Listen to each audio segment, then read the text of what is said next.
The cabin air feels heavy as passengers shuffle down the narrow aisle, finding their seats. Families settle children, business travelers open laptops, and the low hum of overhead fans fills the atmosphere. Among them is 8-year-old Amara Johnson, clutching her worn teddy bear, eyes wide with both excitement and nerves. It's her first time flying. Her mother, Denise, helps her fasten the seatbelt. "You'll be fine, sweetheart. Just think of it as a big bus in the sky." Amara smiles nervously, looking around with curiosity. She whispers, "Mom, do you think the pilot is nice?" Denise nods. "Of course. Pilots keep everyone safe. They're like guardians of the sky." Just a few rows up, a tall flight attendant with perfectly styled blonde hair glances back. Her name tag reads Kara. The smirk on her face doesn't match the polished uniform. She leans toward another attendant and whispers loud enough for Amara to hear, "Some people just don't belong up here. This isn't a playground." Her eyes flick dismissively toward Amara, who shrinks into her seat. Denise stiffens, lips pressing tight. Amara whispers, "Mom, did I do something wrong?" Denise shakes her head, voice calm but firm. "No, baby. Some people just forget their manners." The plane ascends smoothly, clouds painting streaks across the windows. The captain's steady voice fills the intercom. "Ladies and gentlemen, this is Captain Reynolds. We're cruising at 30,000 feet. Relax and we'll have you at your destination on time." Passengers applaud softly, returning to their books and screens, but tension simmers as Kara continues her subtle digs. When Amara asks for apple juice, Kara sets it down with a clink, muttering, "Don't spill it on the seats. These planes weren't made for sticky fingers." A few nearby passengers exchange uneasy glances. A man in a business suit clears his throat as if to protest, but stops short. Amara lowers her gaze, cheeks burning. She takes tiny sips, wishing she could disappear. Denise places a reassuring hand over hers, whispering, "Don't listen to her." Hours pass. The plane cruises smoothly through the sky when suddenly the cabin lurches. The fastened seatbelt light dings, and a ripple of unease spreads among the passengers. Then comes the announcement, but this time, Captain Reynolds' voice sounds strained. "Flight attendants, please." His words break off, followed by static. Kara hurries toward the cockpit, but before she reaches it, the door bursts open. Another attendant stumbles out, panic on his face. "The captain, he collapsed!" Gasps erupt throughout the cabin. Denise grabs Amara's hand tightly. Kara rushes forward, but her composure cracks. "What do you mean, collapsed? He's the pilot." The second attendant, pale and trembling, nods frantically. "He's not breathing! Someone call for help!" Chaos breaks loose. Passengers cry out, some fumbling with phones, others frozen in fear. The plane tilts slightly before the autopilot stabilizes it. Kara stumbles back, shouting, "Does anyone here know CPR? Anyone?" Silence grips the cabin. A businessman mutters, "I don't." A woman whispers, "No, not me." The words echo like failures. Amara's chest tightens. She remembers the classes her mother made her attend at the community center, the CPR workshop for kids. She'd practiced on dolls, the instructor's voice clear in her memory. Strong, steady compressions. You can save a life. Amara swallows hard. Her voice is small but steady. I know what to do." Kara spins around, eyes narrowing. "What? Don't be ridiculous. You're just a child." Denise stands tall, squeezing her daughter's shoulder. "She's trained. Let her try." Passengers murmur, their eyes darting between the unconscious pilot and the little girl. Kara's face twists, torn between control and desperation. Finally, another attendant snaps, "There's no time. Let her help." Amara steps forward, teddy bear still clutched in one hand. She sets it aside, kneels beside the captain, and places her small palms over his chest. Her voice trembles as she counts softly. 1, 2, 3, 4. The cabin goes silent, every passenger holding their breath as a little black girl, mocked only minutes before, begins the fight for a man's life. Amara's tiny hands press rhythmically against Captain Reynolds' chest, her face tight with concentration. The pilot's body shifts with each compression, his head tilted back at an awkward angle. Beside her, Denise crouches low, whispering encouragement. "You're doing great, baby. Keep your count steady." The passengers lean over their seats, eyes wide, murmurs rippling through the cabin. A woman clutches her rosary beads, whispering a prayer. A young man records with shaky hands, his phone capturing history in the making. Kara hovers nervously, wringing her hands. "This is insane," she mutters. "She's just a little girl. What if she makes it worse?" But the second attendant, Jacob, snaps back. "Worse? He's not breathing, Kara. She's the only one doing anything." Amara keeps going, her small voice cutting through the tension. "1, 2, 3, 4, breathe." She pinches the captain's nose, tilts his head back, and delivers 2 shallow breaths just as she was taught. Then she returns to compressions. The cabin grows utterly silent, every eye fixed on the little girl saving the man who holds their fate. Minutes crawl by, each second heavier than the last. Kara paces in the aisle, her nerves fraying. "We need a doctor, not a child," she hisses. A passenger in the back stands hesitantly. "I'm a nurse. I can assist, but..." She's actually doing it right. Perfect technique. Her voice rises, carrying through the cabin. "Don't stop her. She's giving him a chance." Kara falters, her mouth opening and closing. Her authority, the shield she wielded to belittle others, crumbles in the face of undeniable truth. Amara's arms tremble from the effort, sweat beading on her forehead. Denise wipes her daughter's brow gently but doesn't interrupt.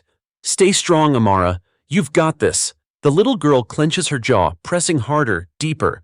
"Don't stop breathing," she whispers to the unconscious man, as though willing life back into him. Suddenly, a faint gasp escapes Captain Reynolds's lips. His chest rises slightly, then falls again. A collective gasp sweeps the cabin, followed by scattered shouts. "He moved! She did it! Keep going!" Amara redoubles her efforts, refusing to let fatigue win. She presses, counts, breathes, presses again. Kara's eyes dart wildly, torn between disbelief and shame. Another gasp, then another. Captain Reynolds's eyelids flutter, his body jerking as oxygen returns. Jacob kneels beside Amara, checking his pulse. His voice trembles with relief. "He's got a heartbeat. It's faint, but it's there." Cheers erupt, passengers clapping, some even crying openly. A man wipes his eyes with his sleeve, shaking his head. "A little girl just saved us all." Denise wraps her arms around Amara briefly, tears streaming down her cheeks. "I'm so proud of you, baby. You were so brave." Amara looks at her mother with tired eyes but shakes her head. "I just did what we practiced." As Jacob tends to the recovering pilot, Kara stands frozen, her face pale. Passengers glare at her, whispers sharp as daggers. That's the girl she mocked. Imagine belittling her, and now she saves the flight.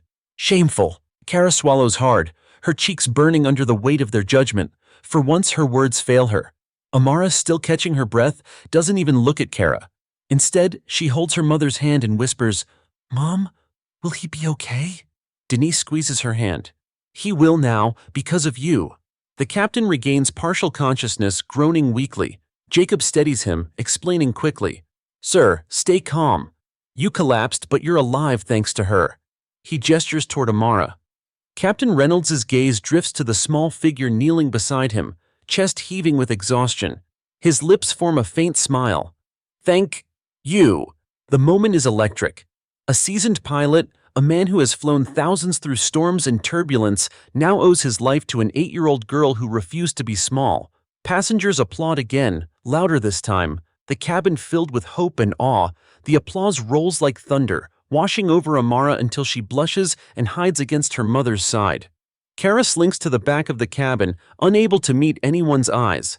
Her authority shattered, her cruelty exposed. She now sits in the same silence she once forced on others. But the rest of the passengers know the truth.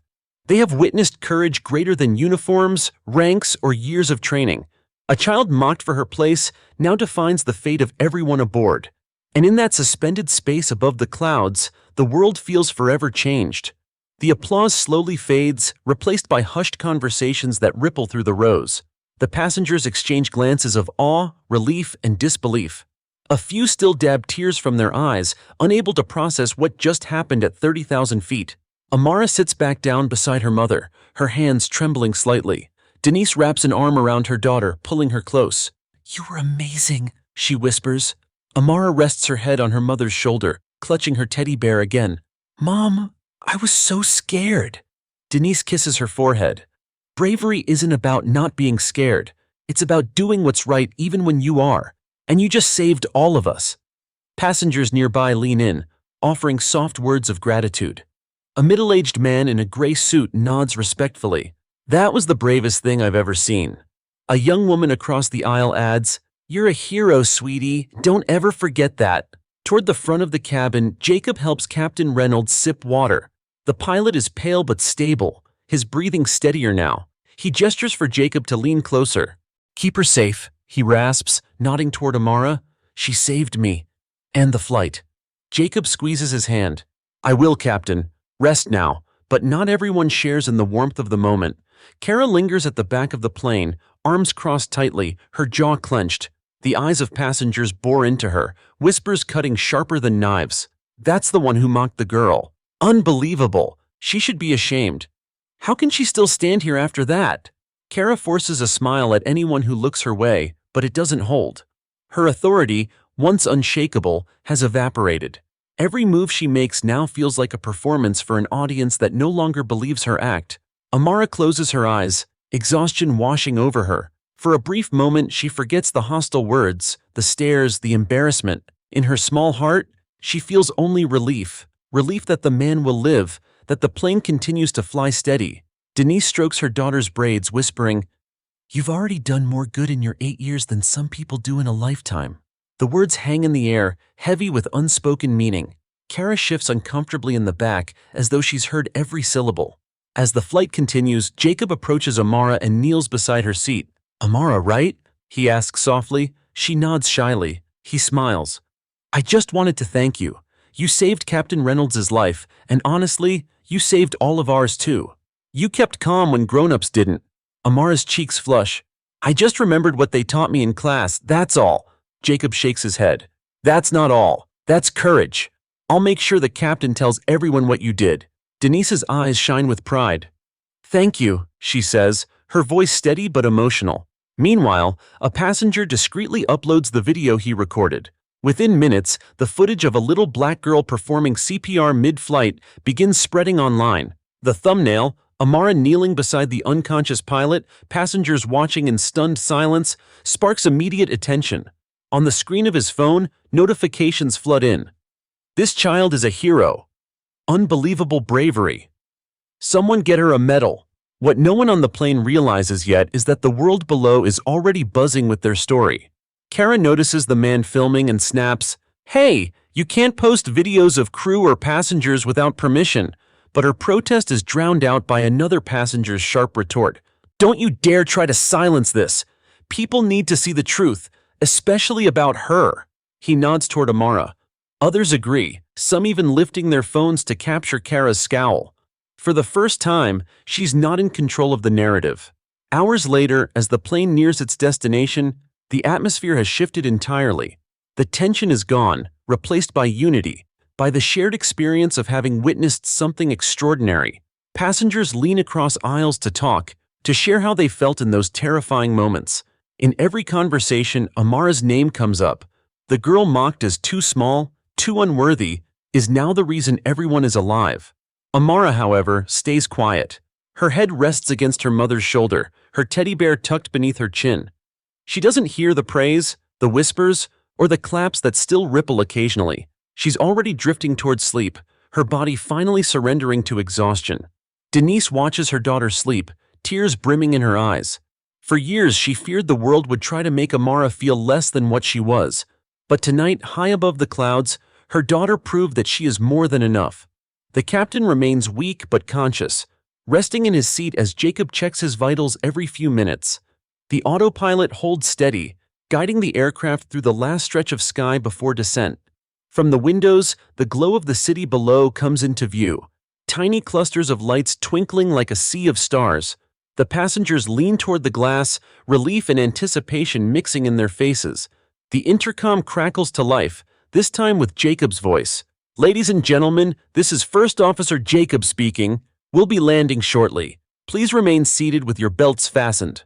A wave of applause breaks out, not for the smooth landing, but for what everyone knows, that they made it this far because of Amara. Denise squeezes her daughter's hand.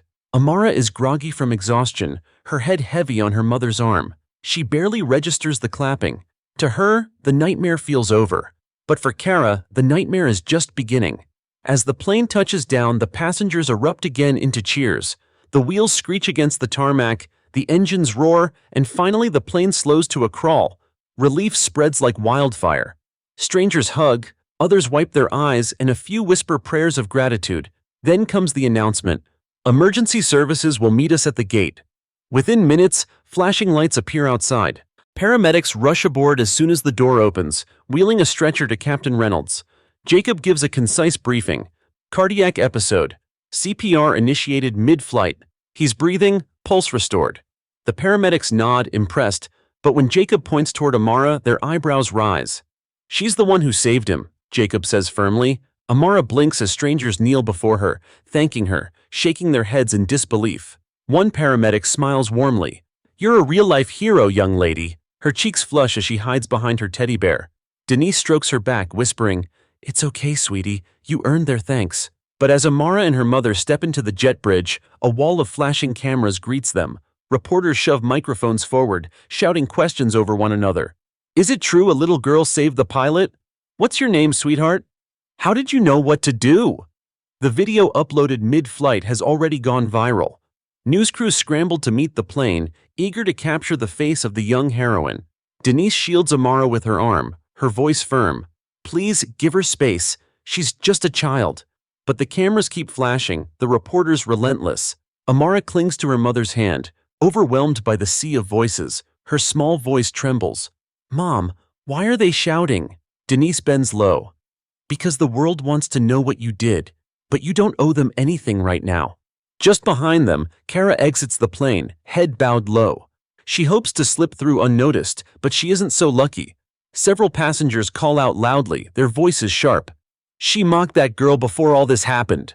Ask her what she said to the child before Amara saved the day. Reporters swing their cameras toward Kara, eyes narrowing, microphones thrust like weapons. Kara's face burns crimson as she mutters, No comment, before hurrying down the corridor. The whispers follow her like shadows. For the first time, she realizes her power is gone. What she thought was authority now lies exposed as cruelty, and the world has witnessed it. By the time Amara and Denise reach the terminal, airport security creates a path through the swelling crowd. Applause breaks out, strangers cheering as though greeting a celebrity. Amara hides her face against Denise's coat, but snippets of admiration float around her. She's incredible. Such bravery at her age. Someone give that child a medal. Jacob appears at their side, his voice low and reassuring. You don't have to talk to anyone. We'll get you through this safely. Denise nods, her gratitude deep. Thank you for protecting her. The group moves swiftly toward a waiting car arranged by the airline, cameras still flashing as they disappear into the night. Inside the car, Amara finally breathes easier. She gazes out the window at the city lights, her teddy bear hugged tight. Mom, why does everyone care so much? Denise smiles softly. Because you reminded them that courage doesn't have an age. You did something extraordinary, Amara. Amara frowns, her voice small. But I was scared. Her mother pulls her close. That's what makes it brave. As the car drives away from the chaos, the first headlines appear across phones and TV screens. Little girl saves pilot mid-flight with CPR. 8-year-old hero stuns the world. Child mocked by flight attendant becomes savior in the sky. The world beyond the airport has only just begun to react, and Amara, unaware of how far her story will reach, leans against her mother's shoulder, drifting toward sleep once more. By the next morning, Amara's name is everywhere. News anchors replay the shaky phone video again and again. A tiny girl pressing her palms against a pilot's chest, her lips counting softly, the cabin holding its breath until life stirs again. 8-year-old Amara Johnson became the unlikely hero of Flight 228 last night, a reporter declares on the morning news. Trained in CPR at her local community center, she saved the captain's life when no one else stepped forward. Clips circulate across social media, hashtags trend, comments pour in, and the image of Amara clutching her teddy bear becomes an overnight symbol of bravery. Denise, sitting at their kitchen table, watches the coverage with disbelief. Her daughter, still asleep upstairs, has no idea the world is calling her a hero. Meanwhile, Kara sits alone in her apartment, curtains drawn. Her phone vibrates non-stop, notifications flashing with headlines that make her stomach turn. Heroic girl mocked by flight attendant before saving pilot. Witnesses condemn airline staff for cruelty toward child hero. Every article, every tweet, every post points back to her actions. The smirks, the dismissive comments, the juice she set down too harshly. Passengers' testimonies confirm the story, painting her as the villain in a tale where a child shines brighter than any adult. She scrolls through the comments, her face paling with each one. She should be fired. How do people like this end up representing airlines? Imagine mocking the girl who saved your life minutes later.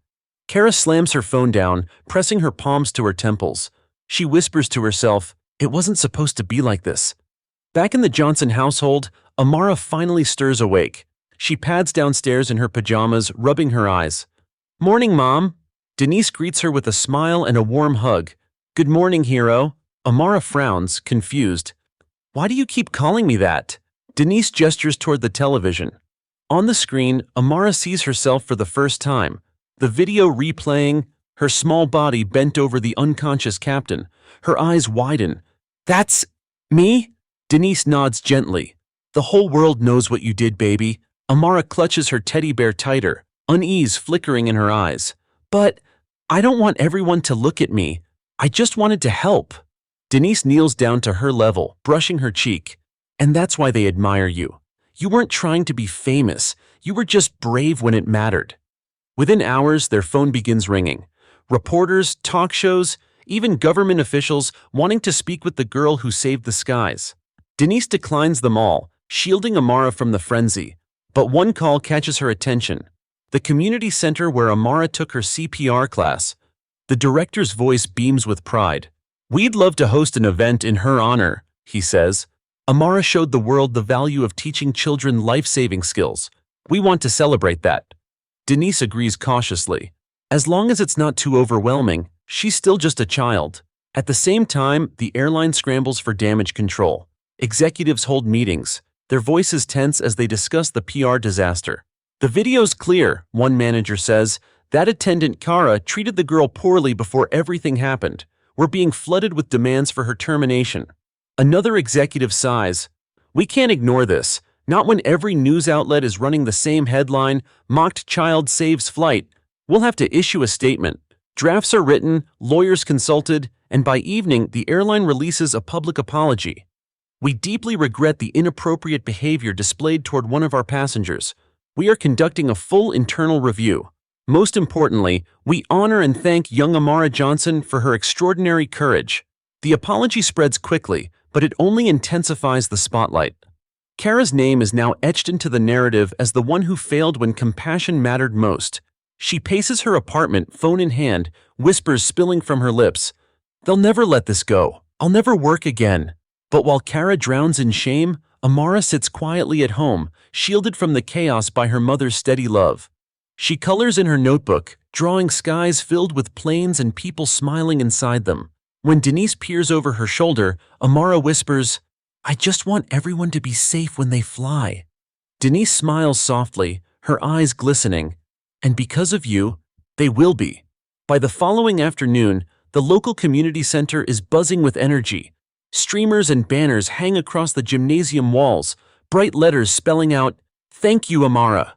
Children from the neighborhood line up in rows, clutching balloons and handmade signs. Denise holds her daughter's hand tightly as they step inside. Amara, in a simple dress with her teddy bear tucked under her arm, shrinks against her mother's side. She isn't used to crowds cheering for her. The director of the center, Mr. Harris, approaches with a broad smile.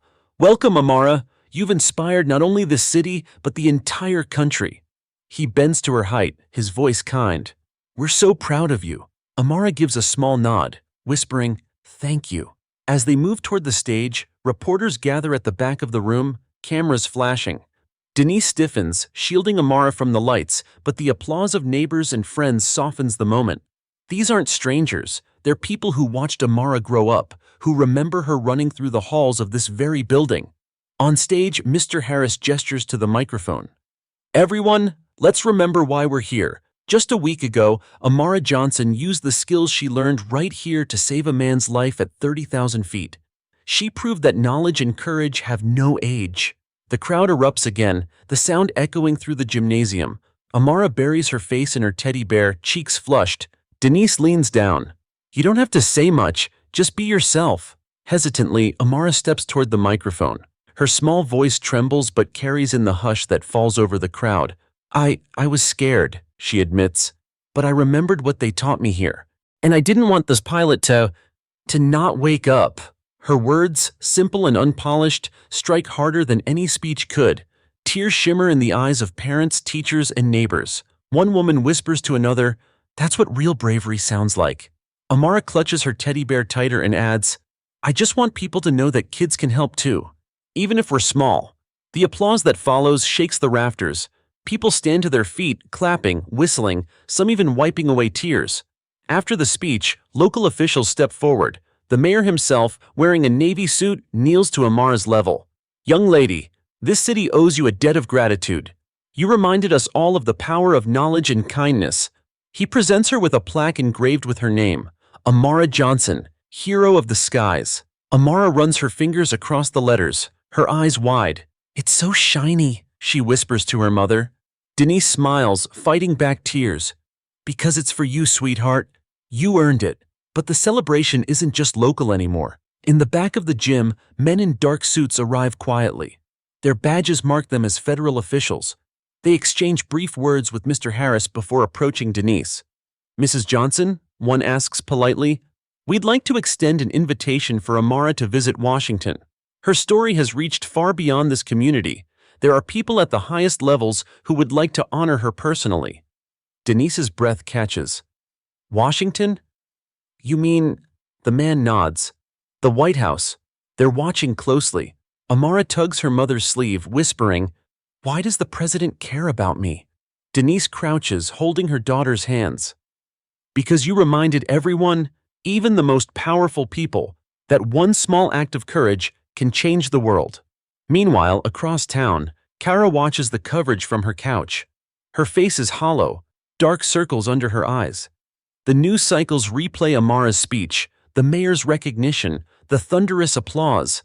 Every clip cuts deeper. "She's America's little hero," one anchor beams, proof that compassion matters more than age or status. Then, inevitably, the camera flashes to Kara's image, the attendant who mocked her. Her name trends again, this time with even harsher condemnation. Kara mutters bitterly, "One mistake, and my life is over." But even she knows it wasn't just one mistake. It was cruelty, pettiness, and arrogance exposed before the world. And now the world has chosen its side. Back in the gym, Amara is showered with hugs from classmates, high fives from neighborhood kids, and admiration from teachers. She hides behind her mother when the cameras return, but a quiet smile tugs at her lips. For the first time, she feels something shift inside her. Not pride, but peace. She realizes she didn't just save the pilot. She saved herself from believing the cruel words spoken to her days earlier. Denise kisses the top of her head. "See, baby? The world knows who you are now, and no one can take that away." Amara leans into her mother's embrace, whispering, "I just want to go home and play with my toys." Denise chuckles softly. "And that's exactly what we'll do." But deep down, she knows their lives have already changed forever. The days that follow are a blur.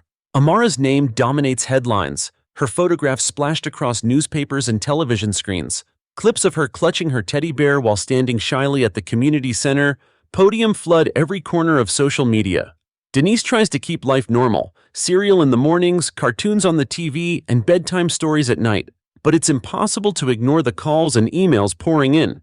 Talk shows, news networks, and magazines all want a piece of the story, and then the letter arrives. Delivered by courier in an embossed envelope, the words are printed on White House stationery. Denise reads it twice, her hands trembling. "Dear Amara Johnson, the President of the United States would like to extend an invitation for you and your family to visit the White House, where he wishes to personally thank you for your extraordinary bravery." Denise presses the paper to her chest, overcome with emotion. She kneels before her daughter. "Baby, the President wants to meet you." Amara blinks, confused. "The President? Like, on TV?" Denise nods with a watery smile. "Yes, sweetheart. He wants to meet you." Amara hugs her teddy bear tightly. "But I don't even know what to say." Her mother strokes her hair. "You don't have to say anything fancy. Just be you." News of the invitation spreads quickly. Cameras camp outside their home, neighbors cheer as they drive by, and classmates whisper about it in school hallways. "You're famous," one boy says with wide eyes. Amara frowns. "I don't want to be famous, I just wanted to help." Her teacher kneels beside her. "That's why people admire you, because you weren't trying to be anything but kind." On the morning of their trip, Amara and Denise step into a black SUV arranged by federal officials. The drive to the airport feels surreal. At the terminal, they bypass crowded security lines, escorted by agents in suits. Amara presses her nose to the car window, whispering, "Mom, why are there so many people watching us?" Denise squeezes her hand, because they've never seen a hero this small before.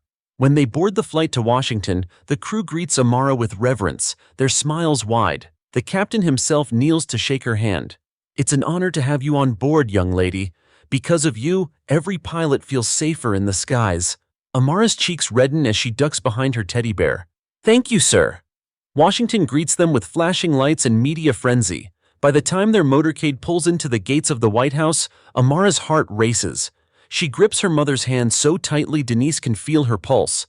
Inside, they're guided through marble halls that echo with history.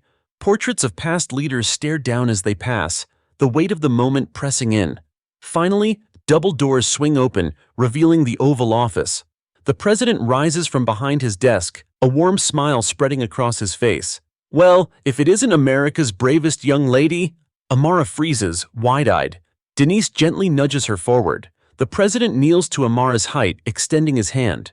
"Amara, it's an honor to meet you. You reminded this country what real courage looks like." Amara swallows hard, then whispers, "I just didn't want the pilot to die."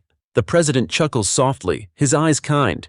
"And that's why you're a hero, because you acted when it mattered most."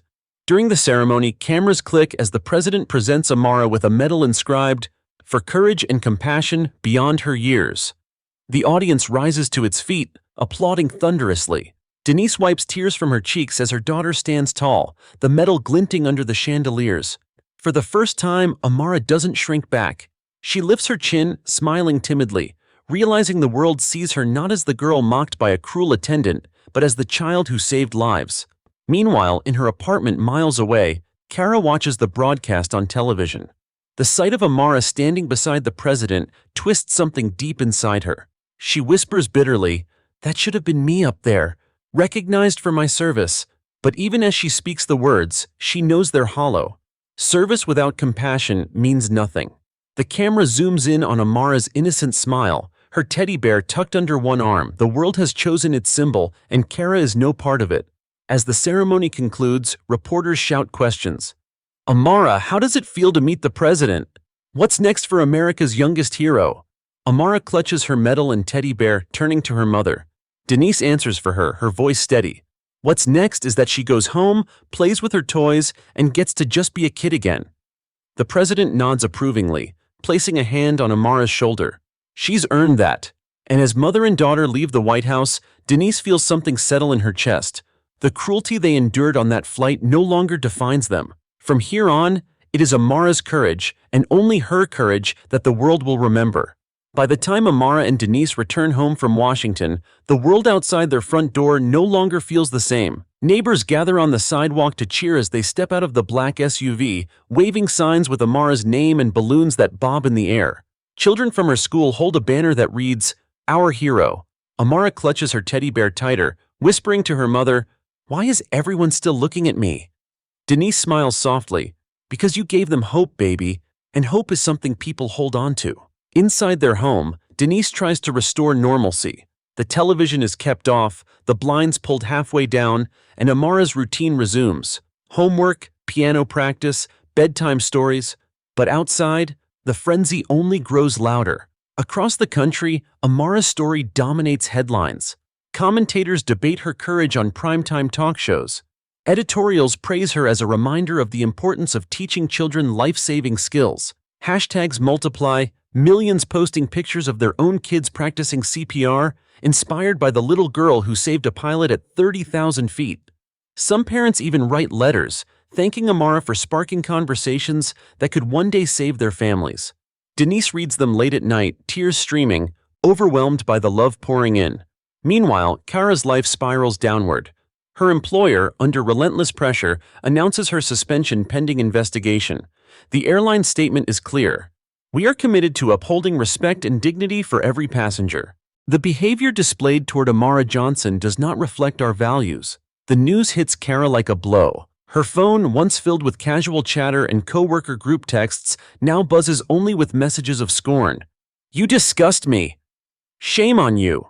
You mocked the wrong child. She throws the device across the room, the screen shattering on impact. She curls into her couch cushions, whispering, "It's over. My career is over." But deep down, she knows this isn't just about her job. It's about who she's become and how the world now sees her clearly. Back in the Johnson household, Amara is restless. Though she appreciates the kindness shown, she yearns for quiet days before the cameras, the questions, the endless attention. One evening, she turns to her mother. "Mom, can I just go to the park like before, without people taking pictures?" Denise hesitates but finally nods. "We'll go early before it gets crowded." The next morning, they stroll to the park at dawn. The air is cool, dew clings to the grass, and for a brief moment, life feels normal again. Amara giggles as she runs toward the swings, her teddy bear tucked under her arm. But even here, whispers follow. Two joggers pause, recognizing her. One pulls out a phone. "That's her, the little girl from the plane." Amara stiffens, climbing off the swing. "Mom, can we go home now?" Denise wraps an arm around her. "Of course, sweetheart." She realizes then that fame isn't a blessing. For a child, it's a weight too heavy to carry. Later that week, a package arrives at their doorstep. Inside is a stack of letters bound with ribbon, sent by children across the country. Some are scrawled in crayon, others carefully written in neat penmanship. Each carries the same message: "You made me brave." Amara flips through them, her eyes wide. She points to one drawing of a little girl giving CPR to a stick figure pilot. "Look, Mom, she tried, just like me." Denise kneels, her voice trembling. "You've inspired more people than you know." Amara hugs her teddy bear close. "But I don't want to be famous. I just want people to be kind." Denise strokes her hair, whispering, "And maybe that's exactly what you've given them." Meanwhile, Kara faces the opposite reaction. No letters, no applause, only silence from former friends and neighbors who avoid her in the grocery store aisles. Even her own family, embarrassed by the scandal, keeps their distance. She sits in front of her television, watching Amara's smiling face beam from every channel, her medal shining in the spotlight. Kara mutters bitterly, "One mistake and I'm the villain forever." But in her heart, she knows it was more than one mistake. It was cruelty at the worst possible time, and the world will never forget it. For Amara, however, the world's gaze slowly begins to shift from frenzy to reverence. She isn't just the little girl who saved the pilot anymore. She's become a symbol of hope, of kindness, of what courage looks like when least expected. As Denise tucks her into bed one evening, Amara whispers, "Mom, do you think people will stop being mean now? Like that lady on the plane?" Denise kisses her forehead gently. "I think you showed them there's a better way, baby. And that's something no one can take away." Amara closes her eyes, the medal hanging from her bedpost glinting softly in the lamplight. The world beyond their home may never stop watching. But here, in the quiet, she is simply a child again. Safe, loved, and unshaken by the cruelty that once tried to define her. The weeks roll on, and though Denise does everything she can to protect her daughter from the storm of attention, Amara's story refuses to fade. Everywhere they go, from grocery stores to church pews, someone recognizes the little girl with the teddy bear. People whisper, wave, and sometimes cry as they thank her. At first, Amara shies away, ducking behind her mother's arm. But slowly, she begins to understand. These people don't see her as just a child. They see her as a reminder of something good in a world that too often feels cruel. One Sunday morning, their pastor pauses his sermon and gestures toward Amara sitting in the front row. "Brothers and sisters, we've all read about bravery in books. But sometimes, bravery sits right here among us. Amara, you reminded us that God gives courage even to the smallest voices." The congregation rises, clapping, and Amara buries her face in her teddy bear, yet a quiet smile flickers at the corner of her lips. Meanwhile, in living rooms across America, Amara's image is replayed again and again. News panels discuss her story not only as a heartwarming tale, but as a lesson. If an 8-year-old girl can step forward and save a life when others froze, one commentator says, what excuse do the rest of us have? Parents enroll their children in CPR classes, Community centers report record signups, and Amara's act begins to ripple outward into real change. Even airlines, under mounting public pressure, launch mandatory compassion and safety training for their staff. Though the companies phrase it broadly, everyone knows it stems from one incident and one attendant's cruel behavior. Kara, sitting alone in her apartment, knows it too. Her suspension quietly turns into termination. The email is cold, stripped of compassion, but clear. Her employment is over. She reads the line 3 times, her chest tightening. Effective immediately. Her phone, once her lifeline, now brings only silence. Old friends don't return calls. Former coworkers avoid her entirely. Even her neighbors look away when she passes in the hallway. She stares into the mirror, haunted by the sneer she once wore on that flight. For the first time, she admits to herself, that girl deserved better. I failed her. But the realization brings no relief. It only deepens the hollow pit of shame. Back in the Johnson home, Denise notices something different in her daughter. Amara is no longer the timid girl who flinched when mocked by strangers. She carries herself taller now, still shy but steadier, as if the world's eyes have taught her to find her own strength. One evening, as Denise tucks her in, Amara asks softly, "Mom, do you think I'll always be the girl from the plane?" Denise pauses, stroking her hair. "Maybe, but you'll also be the girl who showed people what kindness looks like. That's not a bad thing to be remembered for." Amara hugs her teddy bear, whispering, "I just want people to remember the pilot is alive. That's what matters." Denise smiles through tears. "And he is, because of you." The next week, a letter arrives in the mail, written in shaky handwriting. It's from Captain Reynolds, the man whose heart stopped midair. "Dear Amara, every time I hug my wife or hear my grandchildren's laughter, I know it's because of you. No words can capture the gift you gave me, but I will spend the rest of my days honoring it. Thank you for saving my life." Amara reads the words aloud, her eyes wide. "He still remembers me?" Denise nods, her throat tight. "He'll remember you forever." At school, teachers quietly adjust how they speak to their students. Where once a child's voice might have been brushed aside, now it's taken seriously. When Amara raises her hand, no one rolls their eyes or mocks her. Her classmates listen, and some even look at her with admiration. She notices it most one afternoon, when a boy who used to tease her pauses by her desk. "Hey, Amara," he mumbles. "I signed up for CPR class because of you." Amara blinks, then grins shyly. "That's good. You might save someone too." The boy shrugs, embarrassed, but a smile tugs at his lips as he walks away. Meanwhile, Kara sits in darkness, watching the same stories unfold. Each headline about Amara's courage is another reminder of her own cruelty. She tries to drown it out with television shows, with wine, with sleep, but it lingers. One night, she whispers into the silence, maybe I deserve this." For the first time, the thought doesn't sting. It feels true. The nation, however, isn't dwelling on Kara anymore. For them, the story is no longer about cruelty, but about courage. Amara has become something larger than herself, a symbol not just of a little girl who saved a man, but of the idea that even the smallest act of kindness can ripple outward, reshaping hearts, homes, and even systems. And as Denise watches her daughter sleep, the metal glinting faintly by the bedside, she knows this is only the beginning. The world has found a new kind of hero, one who never asked for the role, but who stepped into it simply by choosing compassion when it mattered most. Amara wakes to find her story has traveled far beyond her neighborhood, her city, even her country. Denise scrolls through her phone one morning, stunned by the flood of headlines from overseas. Little girl saves pilot at 30,000 feet, a global symbol of courage. From New York to Nairobi, Amara Johnson inspires the world. News anchors in Europe replay her speech from the community center. In Asia, newspapers run her photo next to articles about children learning CPR in schools. Letters arrive from as far away as South America, written in languages Denise doesn't even recognize. She holds one up to Amara. "Sweetheart, do you realize kids all around the world are writing to you?" Amara's eyes widen. "But I don't even know them." Denise smiles. "That's the power of what you did. You showed them what's possible." At school, Amara begins to notice the difference. Teachers whisper to each other. Students look at her with newfound respect. Some even ask for her autograph, which she finds confusing.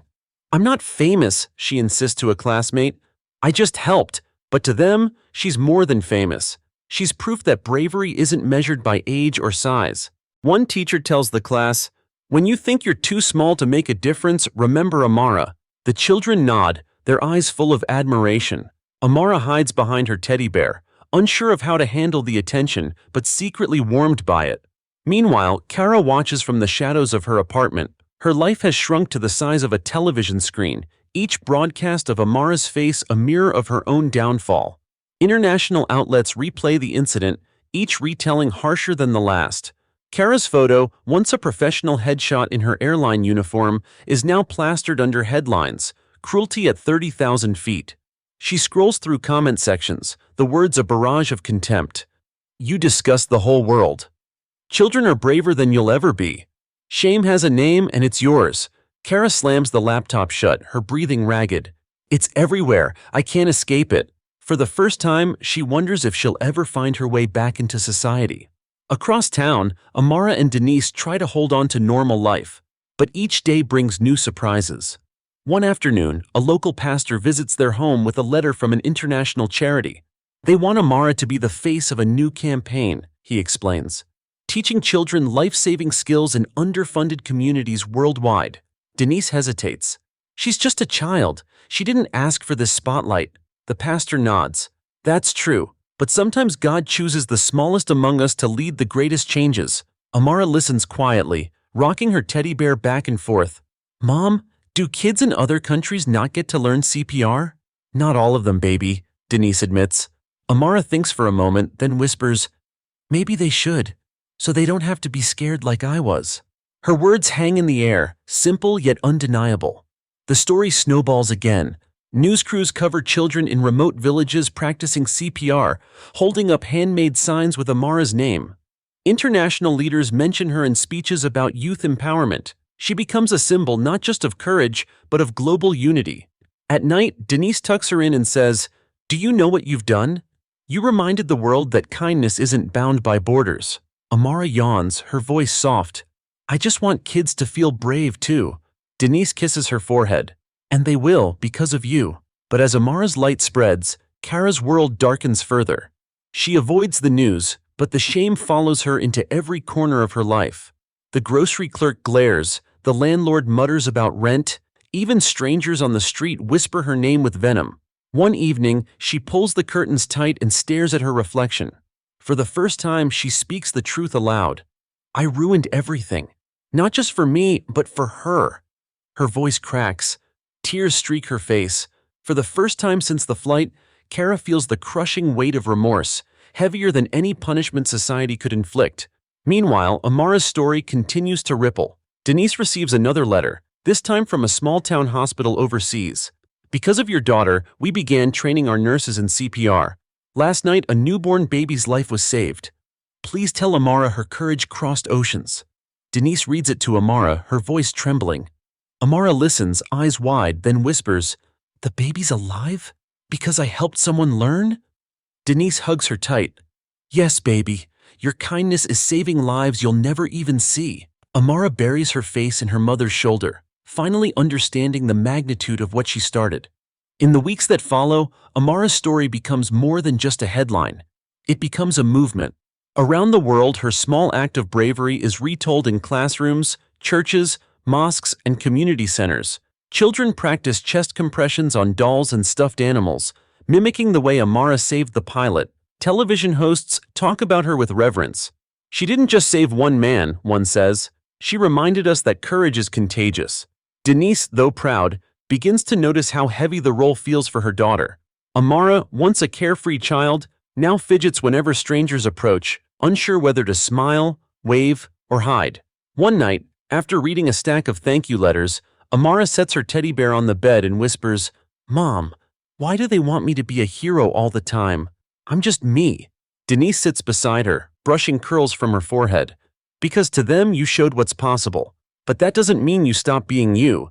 You're still my little girl first." Amara nods slowly, comforted by the reminder, but she clutches the medal by her bedside as if it were a burden she hasn't figured out how to carry. Meanwhile, Kara's torment only grows. Her name has become a byword for cruelty. Talk shows dissect her behavior, comedians mock her in skits, and strangers online debate whether she should ever work again. Her friends have all vanished. Even her own sister, once her confidant, refuses to answer calls. "You brought shame to all of us," she finally wrote in a text. Kara stares at the message for hours, her hands trembling. She whispers to herself, "I was just angry. I didn't think," but she knows anger doesn't excuse cruelty. Not when it was directed at a child who ended up saving a life. She begins avoiding mirrors, unable to face the woman staring back. Yet every time she closes her eyes, she sees Amara's wide, innocent face and hears her own mocking words echo like poison. In contrast, Amara's world expands. Invitations arrive daily: international conferences, children's hospitals, even a request to meet world leaders at the United Nations. Denise declines most of them, determined to protect her daughter from being overwhelmed. But one invitation catches her attention: a global children's summit focused on empowerment and safety. "It's about giving kids a voice," Denise explains gently, "and they want to hear yours." Amara frowns, hugging her teddy bear. "But what if I say something wrong?" Denise smiles softly. "There's no wrong way to tell the truth, baby." The summit is broadcast worldwide. When Amara steps on stage, her small frame nearly swallowed by the vast podium, the crowd falls silent. She speaks in her shy but steady voice. "I didn't mean to be a hero. I just wanted the pilot to live. Kids like me can be scared, but we can also be brave. Please, teach us how to help, because we don't know when we might have to." The hall erupts in applause. Delegates rise to their feet, some with tears in their eyes.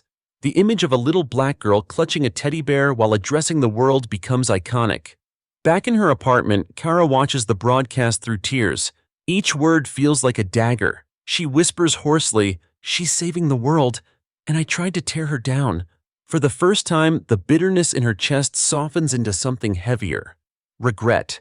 She realizes the cruelty she wielded so carelessly will mark her forever, not just in the eyes of strangers, but in her own conscience. She covers her face with her hands, sobbing quietly, the sound of the applause from the broadcast still echoing in her ears. Later that night, Denise tucks Amara into bed. The metal glints beside the nightlight, but Amara isn't looking at it. Instead, she gazes out the window, thoughtful. "Mom," she says softly, "do you think people will forget what that lady said to me?" Denise takes her hand. "Maybe, but they'll never forget what you did afterward. That's what matters." Amara smiles faintly and closes her eyes, drifting to sleep. Denise sits by her for a long time, watching the rise and fall of her breathing. She knows her daughter's life will never be ordinary again. But she also knows Amara's courage has planted seeds across the world. Seeds that might grow into a future where no child is mocked for who they are, and every child is taught they can make a difference. Amara's words at the Global Summit echo far beyond the walls of that hall. Within days, news outlets across continents replay her short speech. Editorials call it a message the world needed to hear. Children post videos online practicing CPR, holding up teddy bears in tribute to her. At home, Denise watches the ripple effects with quiet awe. She sees countries pledging new programs for children's safety, schools mandating first aid lessons, and doctors praising the little girl who started it all. But as the world celebrates, Amara feels the strain of expectation. She's only 8, yet people treat her as if she carries the wisdom of someone far older. During recess at school, her classmates whisper and follow her every move. Some ask for advice on problems she doesn't know how to solve. Others simply stare, waiting for her to speak. One afternoon, she breaks down in tears at the kitchen table. "Mom, they think I'm a hero all the time. What if I make a mistake?" Denise kneels, pulling her daughter into a tight embrace. "You're allowed to make mistakes. Being brave doesn't mean being perfect. It means trying to do what's right even when it's hard, and that's all you've ever done." Amara sniffles, clutching her teddy bear. "I just want to be normal again." Denise's heart aches, but she knows normal may never return. Across town, Kara sits in her dim apartment, her curtains drawn tight. For weeks she has lived in isolation, her name dragged through mud, her career in ashes. At first, she told herself she was the victim, fired unfairly, punished too harshly for one mistake. But the more she replays the flight in her mind, the less convincing that story becomes. She remembers Amara's small voice, the way she looked up at her with confusion and hurt. She remembers mocking her teddy bear, sneering at a child who only wanted kindness. And then she remembers how that same child saved a man's life while Kara stood frozen, useless. The shame claws at her deeper than before. She whispers to the empty room, "What have I become?" The silence offers no answer. Her breaking point comes one night when she flips on the television. A documentary special is airing about Amara, filled with interviews from the pilot, passengers, and Amara's teachers. They speak about her courage, her compassion, and her ability to inspire millions. Then the screen cuts to Amara herself, speaking softly into the camera. "Even if people are mean to you, you can still choose to be kind. That's what I want other kids to know." Kara drops the remote, her knees buckling. She sinks to the floor, sobbing uncontrollably. The child she humiliated has chosen forgiveness, while Kara has spent weeks drowning in bitterness. She whispers through her tears, "She's stronger than me, she always was." The next morning, Kara does something she hasn't done in months. She writes a letter. Her hands tremble as she scrawls the words, pouring out everything she has bottled up. "To Amara and her family, I cannot undo the harm I caused. I mocked you when I should have protected you. My cruelty was inexcusable. Watching your courage has broken me, but also opened my eyes. You deserved kindness and I failed you. I don't expect forgiveness, but I needed to say I am sorry." She reads it over and over, tears dripping onto the paper. For the first time, she feels a flicker of relief, not absolution, but honesty. She mails the letter and waits, though she knows a response may never come. When Denise finds the envelope in the mailbox days later, she hesitates. The return address is familiar, the airline. She reads the apology in silence, her stomach twisting. She considers throwing it away, shielding her daughter from the words of the woman who hurt her. But that night, as Amara lies in bed, Denise decides to share it. She reads each line aloud, her voice steady, watching her daughter's reaction. Amara listens quietly, hugging her teddy bear. When her mother finishes, she whispers, "She's sorry?" "Yes," Denise says softly. "She says she doesn't expect forgiveness." Amara thinks for a long moment, then nods. Maybe she just needs someone to tell her she can be kind too. Denise's throat tightens. Even after everything, her daughter's instinct is to give grace. The next day, Amara dictates a short reply. Denise writes it carefully, sealing the envelope with a simple message. "I hope you choose kindness next time. Everyone can." It is not full forgiveness, but it is a bridge. One Amara, in her innocence, offers willingly. Kara stares at the small envelope in her hands, the one with Amara's handwriting on it. Her heart pounds as she unfolds the letter. The words are short, simple, but they hit harder than anything she has ever read. "I hope you choose kindness next time. Everyone can." Her chest tightens. There's no bitterness, no condemnation, just a gentle challenge from the child she humiliated. Kara presses the paper against her chest and sobs. She doesn't deserve this grace, and yet here it is, staring her in the face. For the first time in months, she feels a faint spark of hope. Maybe she can change. Maybe she can find a way to make herself useful again. Across town, Denise notices a shift in her daughter. Amara is lighter somehow, as though releasing Kara from her mind has freed her from a burden. She still struggles with the attention, but she no longer flinches at the mention of the flight. One morning at breakfast, she says, "Mom, can I help teach kids CPR? Not just be in the news, really help?" Denise tilts her head. "Are you sure? That's a lot to take on." Amara nods earnestly. "If I can do it, other kids can too. I don't want them to be scared like I was." Denise studies her daughter's determined eyes. Though she's young, the fire in her is undeniable. "All right," she says softly. "Let's find a way." Word spreads quickly. Soon, Amara is invited to partner with community centers and hospitals, where she demonstrates simple life-saving techniques.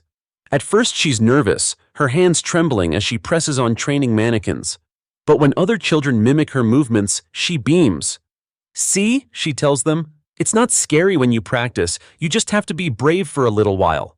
The children clap for her, their faces glowing with pride.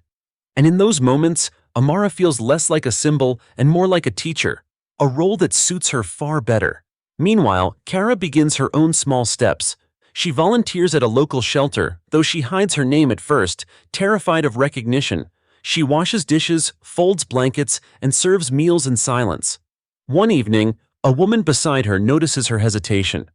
"You don't talk much," the woman says kindly. Kara shrugs. "I've made mistakes. I'm just trying to do something right. The woman nods. Then you're in the right place. We've all stumbled. What matters is getting back up. Those words echo in Kara's mind long after she leaves. For the first time, she feels a flicker of belonging, however fragile. As weeks pass, the lives of the two women, one child, one adult, move in opposite directions but remain connected by that single moment on the plane. Amara's influence grows. News crews film her teaching CPR to classrooms.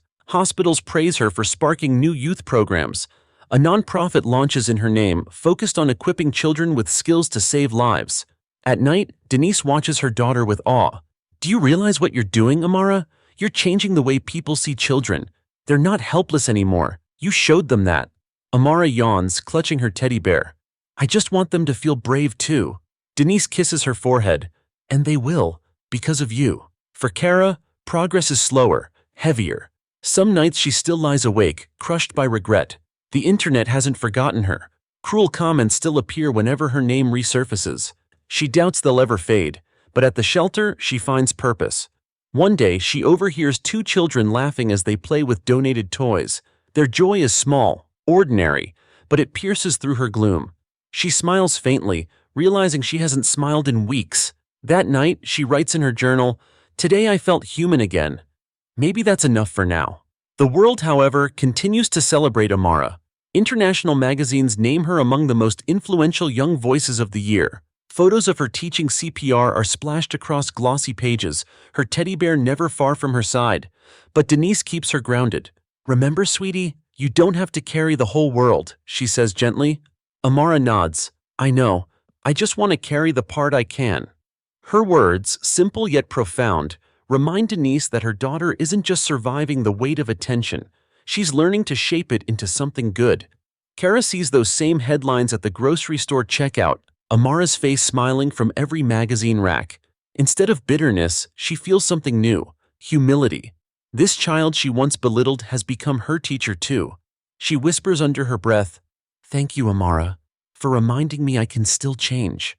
And with that, Kara takes another step toward rebuilding her life. Not yet redeemed, not yet whole, but moving forward. The sun sets over the city skyline as Denise scrolls through her phone. Every news feed, every platform still buzzes with Amara's name. But unlike the early days when it felt overwhelming, now there's a sense of rhythm to it. The world isn't just watching Amara, they're acting because of her. Schools across the country roll out child CPR programs. Local hospitals report more parents enrolling their children in first aid classes. Denise reads one headline aloud, her voice proud yet astonished. "Youth Hero sparks nationwide life-saving curriculum." Amara, sitting cross-legged on the floor with her teddy bear, looks up. "Does that mean more kids won't have to be scared like me?" Denise smiles. "Exactly, sweetheart. Because of you, they'll know what to do." Amara beams, hugging her bear tight. For her, it isn't about medals or fame. It's about knowing no child will feel helpless the way she once did. Meanwhile, Kara rinses dishes at the shelter's kitchen, her sleeves rolled up, hair tied back. The clang of plates and hum of chatter fill the air. She's been volunteering for weeks now, quietly blending into the background. But tonight, a fellow volunteer approaches her. "You've been coming here a lot," he observes. "Most people drop in once or twice. You keep showing up." Kara shrugs awkwardly. "It helps me feel less broken." The man studies her face, then nods. "Service has a way of healing. Keep at it." His words stick with her. For the first time since her fall from grace, Kara senses she's not defined only by her mistakes, but by what she chooses to do next. As Kara rebuilds in silence, Amara steps further into the spotlight. She's invited to a televised town hall about youth leadership. The stage lights are blinding, the camera's intimidating, but Amara steadies herself with her teddy bear in her lap. When the moderator asks, "Amara, what do you want adults to learn from your story?" she pauses thoughtfully before answering. That being brave isn't just for grown-ups. Kids can help too. But we need adults to believe in us, not laugh at us. The room falls silent. Denise, watching from the front row, feels tears sting her eyes. The message is simple, yet powerful enough to pierce the hearts of everyone listening. The broadcast goes viral. Parents share clips, urging schools and communities to empower children rather than dismiss them.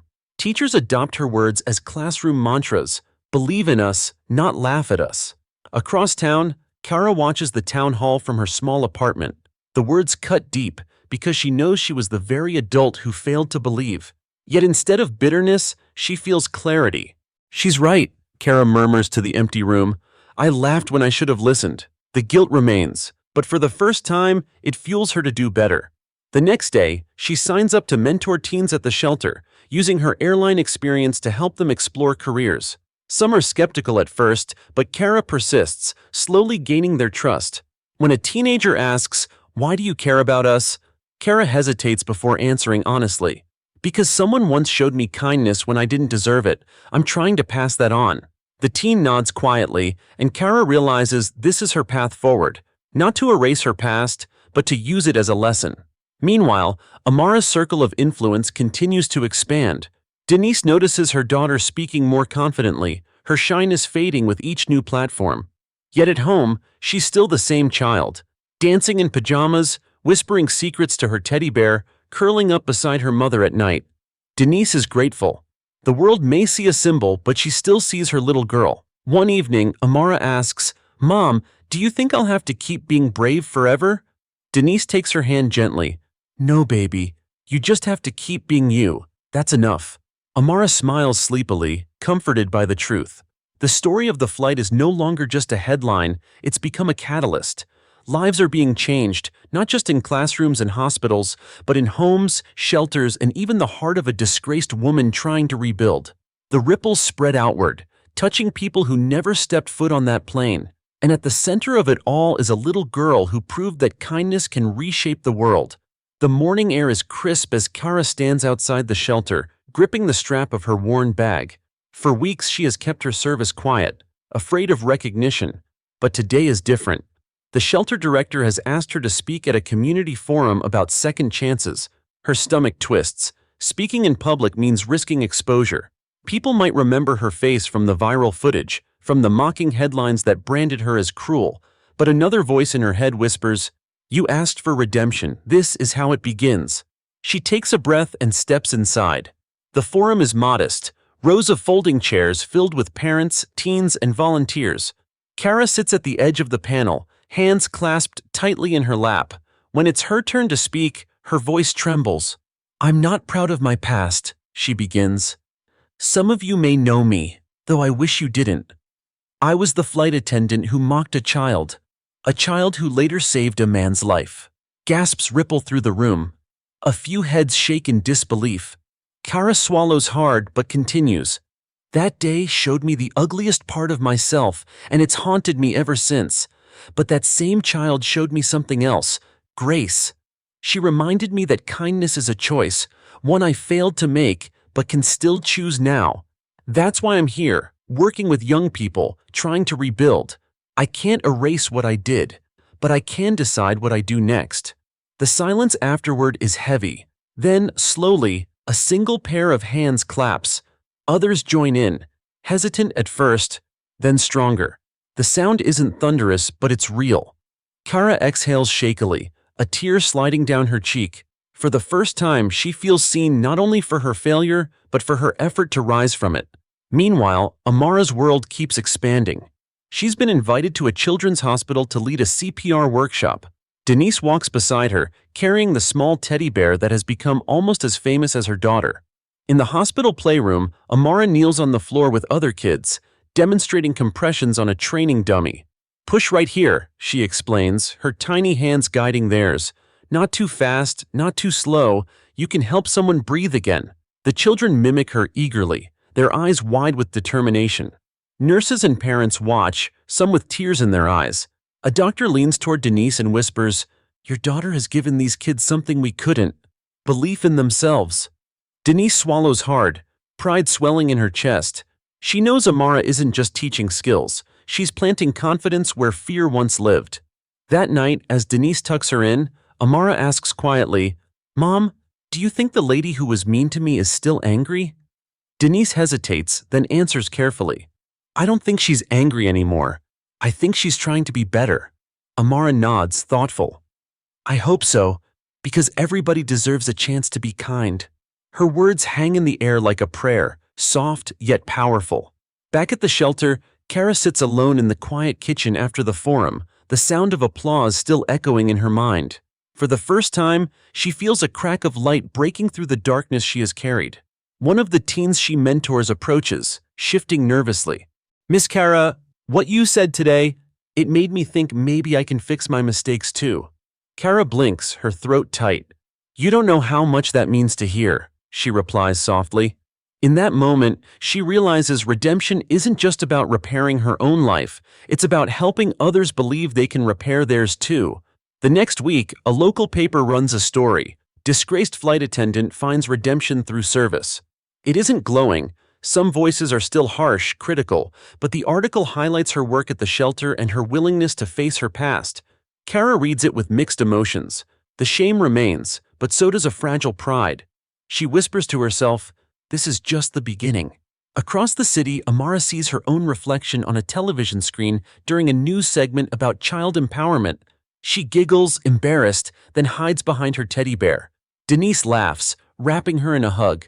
"See, sweetheart? You're making people believe in kids everywhere." Amara peeks out from behind the bear, her smile shy but certain. She doesn't fully understand the scale of what she's done, but she knows one thing. She turned fear into courage, and courage into hope. And for the world watching, whether a child in a classroom or a fallen woman seeking redemption, that hope is contagious. The city auditorium hums with anticipation. Banners reading Youth Empowerment Conference hang from the walls, and rows of chairs are filled with educators, activists, and parents. On stage sits a panel of speakers, but all eyes are fixed on the smallest among them, Amara. She clutches her teddy bear in one hand, Denise sitting proudly in the front row. The moderator leans forward. "Amara, you've taught so many children CPR already. What do you hope happens next?" Amara shifts in her chair, takes a breath, and answers softly but firmly. "I hope kids everywhere know they can help. Adults should teach us, not ignore us. If we believe in ourselves, we can save lives too." The crowd erupts in applause. Cameras flash. Hashtags trend within minutes. #kids can save lives. Denise wipes a tear, realizing her daughter's voice has grown from local inspiration to a national rallying cry. Meanwhile, Kara stands at the back of the hall, her hood pulled low. She hadn't planned to attend, but something drew her here. Watching Amara speak, she feels a pang of pride and shame all at once. Pride that this little girl has changed so many lives. Shame that she once tried to silence her. When the applause dies down, Kara slips out quietly. She's not ready to stand in that light, not yet, but she knows she must keep working toward it. Her chance comes sooner than expected.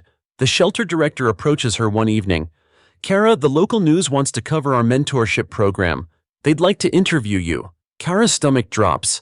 Exposure means risking another wave of online hate, but the director places a reassuring hand on her shoulder. "You've come a long way. People deserve to see the work you're doing." That night, Kara stares at her reflection in the bathroom mirror.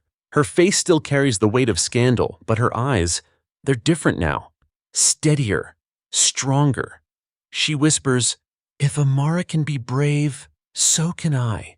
Days later, the segment airs. The footage shows Kara helping teens fill out college applications, guiding them through mock interviews. Her voice trembles during the interview, but her words are clear. "I made mistakes I can never undo, but every day I try to be better. If one young person believes in themselves because of something I've said, then maybe my story isn't just about failure." The reaction is mixed. Comments online swing between support and skepticism.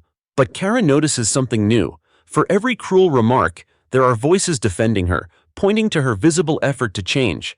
It isn't absolution, but it's progress.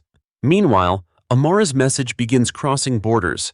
Invitations pour in from international organizations, youth councils in Europe, medical groups in Asia, humanitarian conferences in Africa. Denise filters them carefully, determined to protect her daughter from burnout. But one event stands out: a UNICEF summit focused on children's rights. "This is bigger than us," Denise tells her, "but it's also a chance to remind the world that children matter." Amara nods solemnly. "If it helps more kids, I'll go." Weeks later, they find themselves in a grand hall filled with delegates from dozens of nations.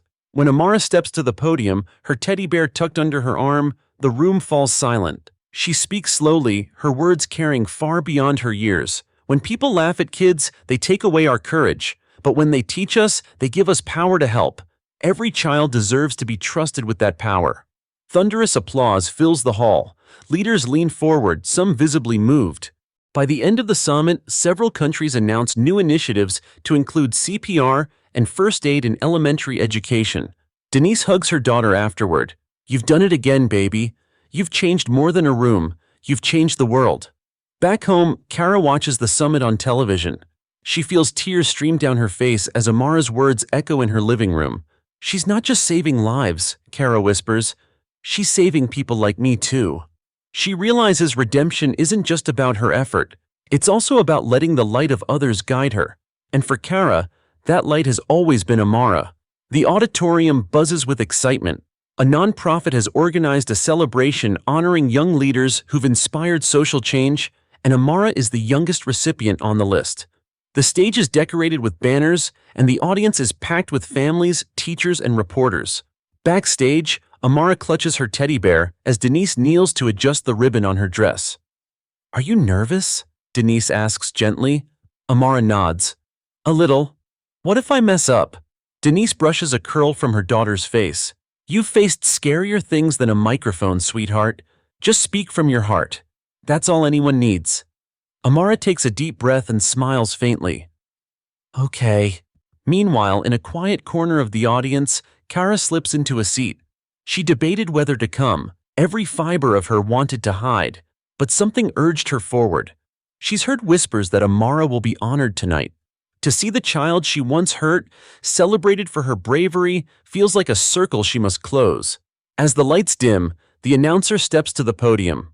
"Tonight, we recognize those who remind us that courage has no age. Please welcome Amara Williams." Applause swells as Amara steps on stage, small but radiant. She speaks into the microphone, her voice steady. "Sometimes people think kids can't do anything. They think we're too small or too young. But I learned that even when you're scared, you can still be brave. And being brave can save lives. I want every child to know they matter." The audience rises in a standing ovation. Denise wipes her eyes, pride overwhelming her.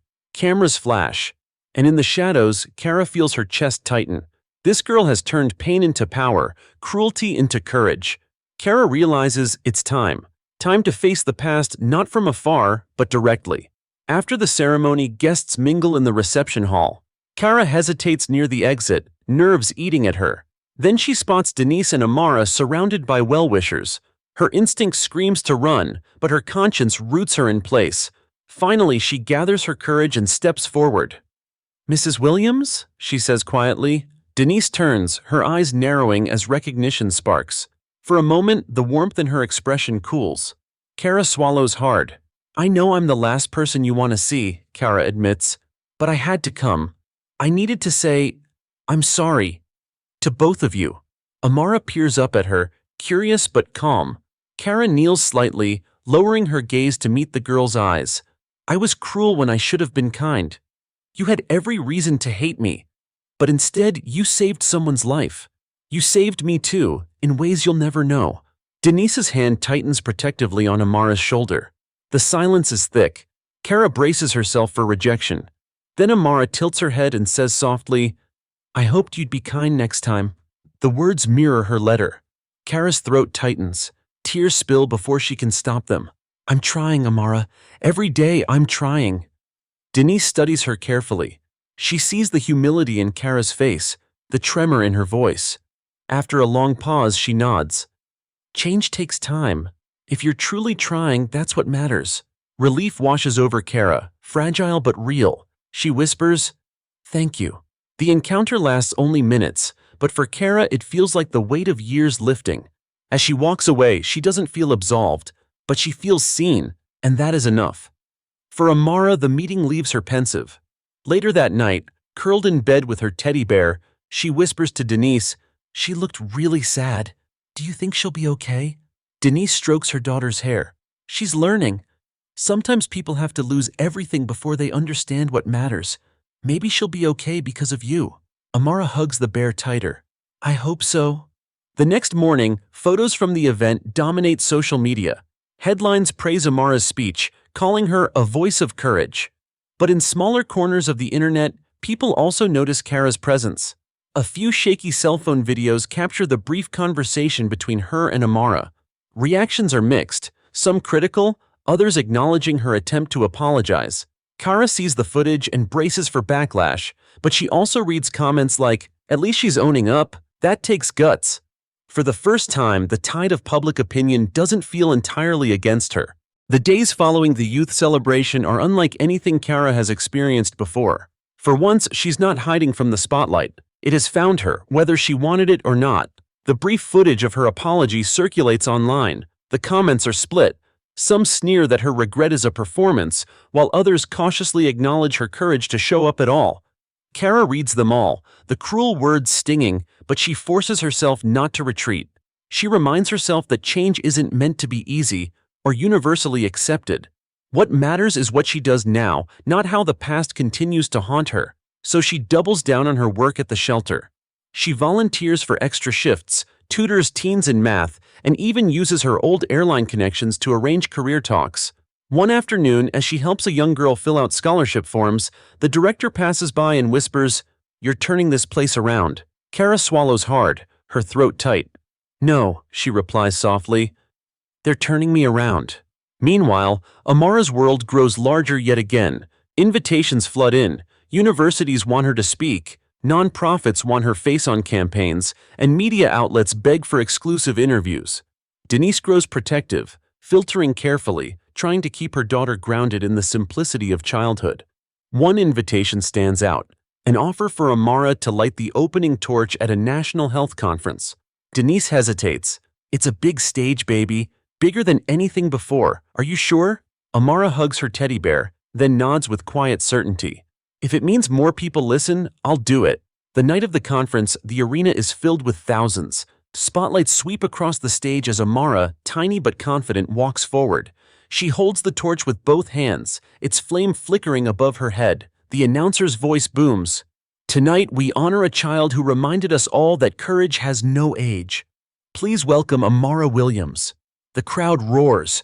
Amara lights the ceremonial cauldron, and as the flames burst high, the audience leaps to its feet. For a moment, she looks both like the small girl clutching her teddy bear and a symbol of something far greater. Her speech follows, brief but piercing. "I was once laughed at, but when I was brave, people listened. Don't wait until someone saves a life to believe in them. Believe in kids now." The ovation shakes the hall. Cameras broadcast her words across the country. By morning, her face is everywhere again. Front pages, trending tags, inspirational reels. Kara watches the broadcast from the shelter lounge, surrounded by teens she mentors. They cheer, clapping along with the televised audience. Kara sits quietly, absorbing every word. One teen nudges her. "She forgave you, didn't she? I saw the video. She didn't have to, but she did." Kara exhales slowly. "She gave me more grace than I deserved." The teen shrugs. "Then maybe you should start believing in yourself the way she believes in you." The words land heavy, but they're true. For so long, Kara has defined herself by shame. Now, for the first time, she considers that maybe she's allowed to grow beyond it. Denise, too, reflects on the weight of it all. She watches her daughter fall asleep that night, teddy bear tucked under her chin, completely unaware of the global ripple she's caused. Denise knows the world sees a symbol, but to her, Amara is still just a little girl with scraped knees and bedtime giggles. She whispers a prayer over her. "Stay gentle, stay brave, stay you." The next morning, an article goes viral. "From cruelty to courage, how a child and a fallen flight attendant changed each other." The piece traces Amara's rise and Kara's attempts at redemption, painting their stories as intertwined. For the first time, Kara isn't portrayed solely as a villain, but as someone trying, stumbling, yet moving forward. Kara reads the article with tears in her eyes. She knows redemption is a lifelong road, but maybe, just maybe, she's walking in the right direction. The auditorium is packed to capacity, banners of blue and white draped across the walls. Global Health and Human Rights Summit. Delegates, journalists, and activists from around the world sit shoulder to shoulder, waiting for the keynote session. Among the honored guests are two unlikely figures whose lives collided in the unlikeliest of ways: Amara Williams and Kara Mitchell. Denise straightens her daughter's dress backstage, brushing invisible lint from the fabric. "This is a big one," she whispers, her voice steady though her hands tremble. "But just remember, it's no different than speaking to your friends at school." Amara giggles nervously, clutching her teddy bear. "Except there are 1,000 cameras, Mom." Denise smiles, kissing her forehead. "Then just talk to me, baby. Forget the rest." Across the hall, Kara waits with a small group of community mentors invited to share their work. She has been told she may be introduced alongside Amara as an example of reconciliation. The thought makes her chest tighten. Facing her past in front of the world feels unbearable, but she knows this moment isn't about her. It's about honoring Amara and the movement she sparked. The announcer's voice echoes through the speakers. "Ladies and gentlemen, please welcome a voice of courage, a child who reminded us all of the power of the young, Amara Williams." Thunderous applause shakes the room. Amara steps forward, teddy bear in one hand, microphone in the other. Her small figure commands the stage. "When I helped the pilot that day," she begins, "I didn't think about being brave. I just knew someone needed help, but afterward I learned something bigger. Kids like me are often ignored, laughed at, or pushed aside. That has to change. Every child deserves to be taught, trusted, and believed in." Her words slice through the silence. Delegates nod, some wiping away tears. When the applause fades, the moderator smiles. "Tonight we also acknowledge those who've taken steps toward change. Please welcome Kara Mitchell." The room stirs. Cameras swivel as Kara walks onto the stage, her heartbeat loud in her ears. She feels the weight of every stare, the skeptical, the curious, the unforgiving. She grips the podium and forces her voice steady. "I was the woman who mocked Amara," she says plainly. Gasps ripple through the crowd. "I did something cruel that has haunted me every day since." But what followed was grace. This little girl could have hated me and no one would blame her. Instead, she showed me that kindness is still a choice, even for those who've been hurt. Kara pauses, her voice cracking. "I don't stand here as someone redeemed, but as someone still trying. Amara gave me a second chance by believing I could change. Tonight, I want to honor her courage by continuing that change publicly, no matter how hard it is." The hall is silent. Then, unexpectedly, applause begins. Not deafening, but steady. A ripple of recognition that spreads across the room. Amara smiles at Kara, her eyes bum. She leans toward the microphone. "I told her I hoped she'd be kind next time, and I think she is." The crowd erupts. In that moment, Denise watches her daughter and the woman who once humiliated her stand together. She feels a strange mixture of pride, awe, and relief. This isn't just about CPR or viral videos anymore. It's about what happens when forgiveness and growth collide. Reporters rush to capture the moment, snapping photos that will soon circulate worldwide. The little girl holding her teddy bear, standing side by side with the fallen woman trying to rebuild. Later that evening, after the summit ends, Kara sits quietly on the steps outside, the cool night air brushing her face. Amara approaches with Denise by her side. She sits down next to Kara, her small feet dangling above the ground. "You were brave today," Amara says simply. Kara laughs softly, tears welling in her eyes. "Not as brave as you," Amara shrugs. "Maybe brave in a different way."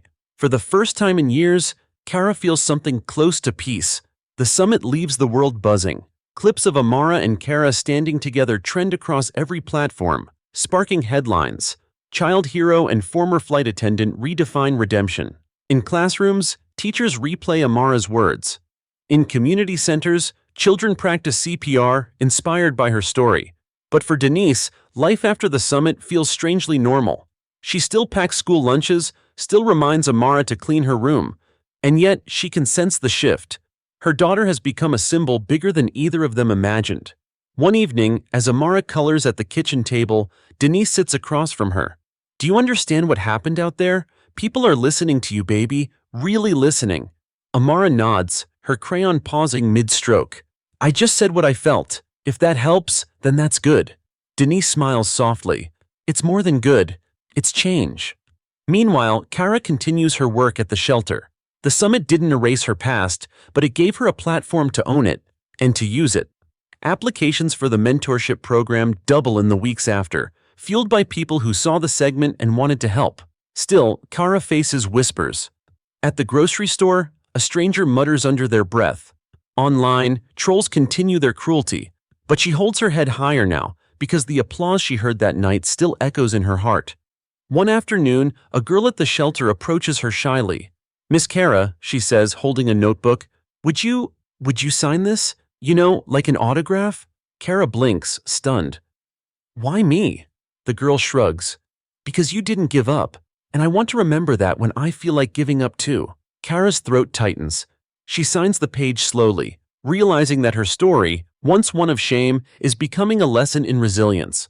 Weeks later, the city holds a ceremony honoring Amara formally for her life-saving act. The mayor presents her with a medal declaring, "This child reminded us all that courage isn't defined by age, but by action." As cameras flash, Amara accepts with her teddy bear tucked in one arm. Then she looks up at the crowd and says, "This isn't just for me, it's for every kid who was told they couldn't. We can." The audience erupts in cheers. Denise feels her chest swell with pride, tears streaming freely. Kara watches from the crowd, hidden among parents and neighbors. She doesn't approach, not wanting to intrude on the family's moment. But as she claps, she feels her heart settle into a truth she once thought unreachable. Redemption isn't a destination, it's a path, and she's walking it. In the months that follow, schools across the country adopt new programs teaching CPR to elementary students. Amara's face graces posters alongside the slogan, "Kids can save lives too." Hospitals report an increase in bystander rescues involving children. Lives are being saved because one little girl once refused to be silenced. Amara herself returns to being a kid, playing tag at recess, drawing rainbows in her notebooks, curling up with her teddy bear at night.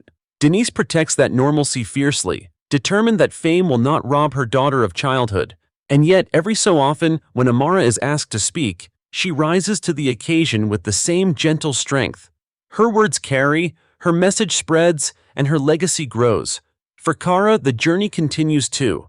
She's invited to partner with advocacy groups, not as a hero, but as proof that people can learn. She embraces the humility of it, knowing she'll never erase what she did, but believing that living differently now is its own form of justice. Late one evening, she writes in her journal, "I once mocked a child. Now I follow her light. That is my penance and my gift." The story of a racist flight attendant mocking a little black girl could have ended in bitterness. It could have stayed a tragedy of cruelty. Instead, it became something else, something bigger. A child's bravery saved a man's life, but her kindness saved something more. The belief that even in the harshest places, compassion can win. As the sun sets on a quiet evening months later, Denise tucks Amara into bed. The teddy bear rests beside her, its fur worn but loved. "Good night, my brave girl," Denise whispers. Amara smiles sleepily. "Good night, Mom." And somewhere in the city, Kara closes her journal and turns off the light, whispering the same words to herself. "Good night, brave girl."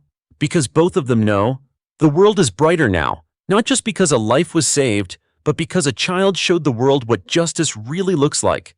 Justice that heals, justice that redeems, justice that endures.